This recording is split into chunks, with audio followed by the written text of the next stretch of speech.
সরস্বতী পুজোর দিন আমি এই লুকটা ক্রিয়েট করেছিলাম, কিন্তু সেদিন তাড়াহুড়োতে আর গেট রেডি শ্যুট করা হয়নি। তাই বিসর্জনের পর সময় পেয়ে আমি বসলাম লুকটাকে রিক্রিয়েট করতে। একদিকে আমার সানস্ক্রিনটা শেষ হয়ে গেছিল, আর অন্যদিকে এত কাজের মধ্যে আর কিনতে যাওয়ার সময় হয়ে ওঠেনি বলে অ্যাপ্লাই করেছিলাম বেবি ক্রিম, আর কনসিলারটা ইউজ করেছিলাম শুধু চোখের এরিয়াটাতেই।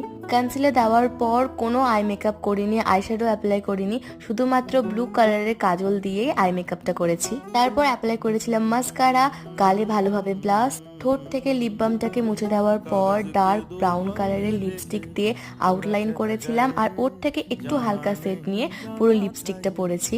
আর যেহেতু নীল শাড়ি তাই একটা নীল টিপ।